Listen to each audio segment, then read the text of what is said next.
Hello, this is the Voice of Mike, and I will be reading the liner notes of The Lamb Lies Down on Broadway by Genesis. Keep your fingers out of my eye. While I write, I like to glance at the butterflies and glass that are all around the walls. The people in memory are pinned to events I can't recall too well, but I'm putting one down to watch him break up, decompose, and feed another sort of life. The one in question is all fully biodegradable material and categorized as rail. Rail hates me. I like rail. Yes, even ostriches have feelings, but our relationship is something both of us are learning to live with. Rail likes a good time. I like a good rhyme. But you won't see me directly anymore. He hates my being around. So if his story doesn't stand, I might lend a hand, you understand? i.e., the rhyme is planned, dummies. The flickering needle jumps into red. New York crawls out of its bed. The weary guests are asked to leave the warmth of the all-night theater, having slept on pictures that others only dream on. The unpaid extras disturb the sleeping Broadway. Walk to the left, don't walk to the right. On Broadway, directions don't look so bright. Auto ghosts keep the pace for the cabman's early mobile race. Enough of this. Our hero is moving up the subway stairs into daylight. Beneath his leather jacket he holds a spray gun which has left the message RAEL in big letters on the wall leading underground. It may not mean much to you, but to Rail it is part of the process going towards making a name for yourself. When you're not even a purebred Puerto Rican, the going gets tough, and the tough gets going. With casual sideways glances along the wet street, he checks the motion in the steam to look for potential obstruction.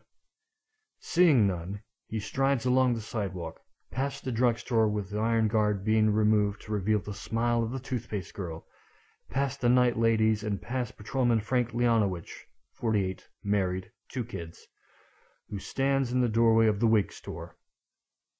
Patrolman Leonowich looks at Rail in much the same way other patrolmen look at him, and Rail only just hides that he is hiding something. Meanwhile, from out of the steam a lamb lies down. The lamb has nothing whatsoever to do with Rail or any other lamb. It just lies down on Broadway. The sky is overcast, and as Rail looks back, a dark cloud is descending like a balloon into Times Square. It rests on the ground and shapes itself into a hard-edged flat surface, which solidifies and extends itself all the way to east and west along 47th Street and reaching up to the dark sky. As the wall takes up its tension, it becomes a screen showing what had existed in 3 dimensions, on the other side just a moment before. The image flickers and then cracks like painted clay, and the wall silently moves forward, absorbing everything in its path. The unsuspecting New Yorkers are apparently blind to what is going on. Rail starts to run away towards Columbus Circle. Each time he dares to take a look, the wall has moved another block. At the moment when he thinks he's maintaining his distance from the wall, the wind blows hard and cold, slowing down his speed. The wind increases, dries the wet street, and picks up the dust off the surface, throwing it into Rail's face. More and more dirt is blown up, and it begins to settle on Rail's skin and clothes, making a solid, layered coat that brings him gradually to a terrified stillness. A sitting duck. The moment of impact bursts through the silence, and in a roar of sound, the final second is prolonged in a world of echoes as if the concrete and clay of Broadway itself was reliving its memories. The last great march past. Newsman stands limp as a whimper as audience and event are locked as one. Bing Crosby coos, you don't have to feel pain to sing the blues. You don't have to holler. You don't feel a thing in your dollar collar. Martin Luther King cries, "Everybody sing," and rings the grand old Liberty Bell. Leary, weary of his prison cell, walks on heaven, talks on hell. JFK gives the okay to shoot us, sipping Orange Julius and Lemon Brutus. Bare-breasted cowboy double-decks the triple champion. Who needs Medicare and the 35C flat rate fare when Fred Astaire and Ginger Rogers are dancing through the air?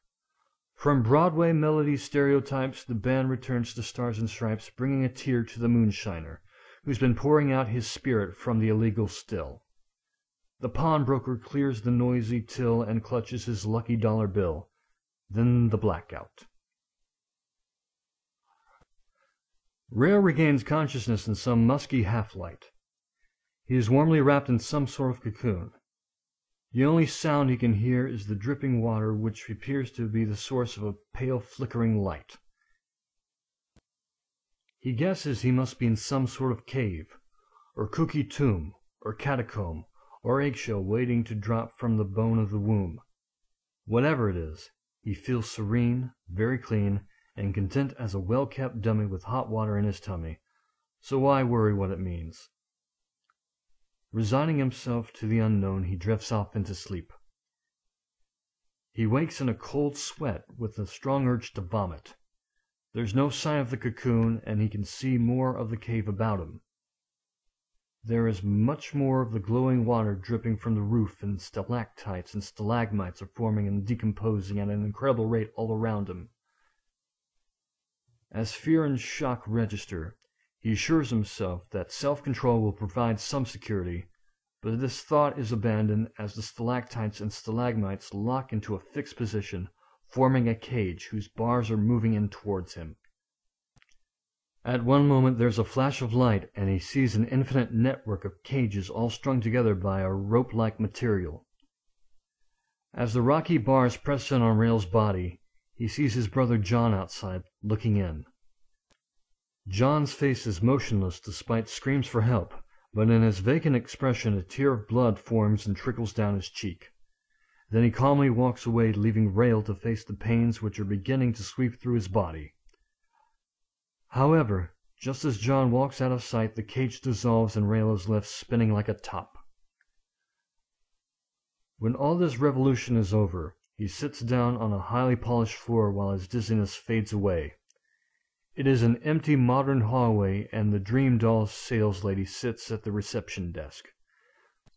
Without prompting, she goes into a rap. "This is the grand parade of lifeless packaging. Those you are about to see are all in for servicing, except for a small quantity of our new product, in the second gallery. It is all the stock required to cover the existing arrangements of the enterprise. Different batches are distributed to area operators, and there are plenty of opportunities for the large investor. They stretch from the costly care conditioned to the most reasonable malnutritioned. We find here that everyone's looks become them. Except for the low market malnutritioned, each is provided with a guarantee for a successful birth and trouble-free infancy. There is, however, only a small amount of variable choice potential, not too far from the mean differential. You see, the roof has predetermined the limits of action of any group of packages, but individuals may move off the path if their diversions are counterbalanced by others." As he wanders along the line of packages, Rail notices a familiarity in some of their faces. He finally comes upon some of the members of his old gang and worries about his own safety. Running out through the factory floor, he catches sight of his brother John with the number 9 stamped on his forehead. No one seems to take up the chase, and with the familiar faces fresh in his mind, he moves into a reconstruction of his old life, above ground. Too much time was one thing he didn't need, so he used to cut through it with a little speed. He was better off dead than slow in the head. His mamma and papa had taken a ride on his back, so he left very quickly to join the pack. Only after a spell in Pontiac Reformatory was he given any respect in the gang. Now, walking back home after a raid, he was cuddling a sleeping porcupine. That night he pictured the removal of his hairy heart, and to the accompaniment of very romantic music he watched it being shaved smooth by an anonymous stainless steel razor. The palpitating cherry-red organ was returned to its original place and began to beat faster as it led our hero counting out time through his first romantic encounter. He returns from his mixed-up memories to the passage he was previously stuck in. This time he discovers a long carpeted corridor. The walls are painted in red ochre and are marked by strange insignia, some looking like a bullseye, others of birds and boats. Further down the corridor he can see some people, all kneeling. With broken sighs and murmurs they struggle, in their slow motion, to move towards a wooden door at the end.